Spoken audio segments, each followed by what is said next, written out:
नवी मुंबईतील दिघा परिसरात किरकोळ वादातून मित्राचीच दगडाने ठेचून हत्या करण्यात आली। या प्रकरणी रबाळे पोलिसांनी 5 आरोपींना अटक केली आहे। मिळालेल्या माहितीनुसार वाढदिवसाची पार्टी साजरी करण्यासाठी काही मित्र एकत्र जमले होते। मात्र दारूच्या नशेत जुन्या वादातून 2 मित्रांमध्ये वाद झाला। या वादाचे रूपांतर हाणामारीत झाले आणि त्यानंतर 5 जणांनी मिळून एका मित्रावर दगडाने हल्ला करत त्याची हत्या केली। घटनेनंतर पोलिसांनी तत्काळ कारवाई करत 5ही आरोपींना अटक केली असून पुढील तपास सुरू आहे।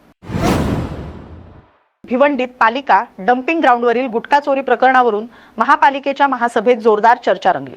10 एप्रिल रोजी गुन्हे शाखेने जप्त केलेला सुमारे 65 लाख रुपयांचा गुटखा न्यायालयाच्या आदेशाने डम्पिंग ग्राउंडवर नष्ट करण्यात आला होता।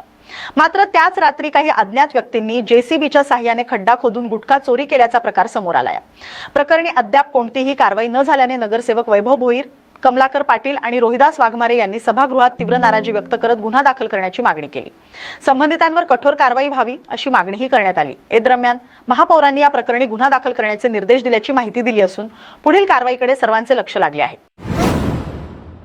नवी मुंबईत सीबीडी बेलापूर परिसरात स्पाच्या आड सुरू असलेल्या देहव्यापाराच्या रॅकेटचा पोलिसांनी पर्दाफाश केला आहे। या कारवाईत 7 महिलांची सुटका करण्यात आली असून त्यामध्ये 4 परदेशी महिलांचा समावेश आहे। अनैतिक मानवी तस्करी प्रतिबंधक कक्षाला मिळालेल्या गुप्त माहितीनुसार सेक्टर 15 मधील एका स्पा सेंटरमध्ये मसाजच्या नावाखाली देहव्यापार चालत असल्याची माहिती मिळाली होती। त्यानुसार पोलिसांनी बनावट ग्राहक पाठवून सापळा रचत छापा टाकला।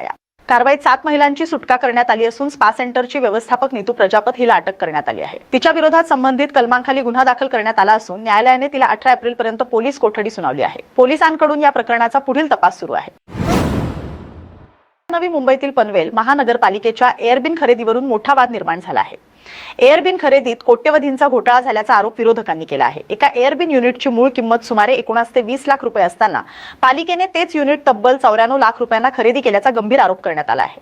शहरातील प्रदूषण नियंत्रणासाठी 10 एअरबिन बसवण्यात आले असून त्यासाठी सुमारे 9 कोटी रुपये खर्च झाल्याचे सांगितले जात। या दरम्यान सिग्नलच्या मधोमध बसवण्यात आलेले एअरबिन वाहन चालकांसाठी धोकादायक ठरत असल्याची टीकाही होत आहे।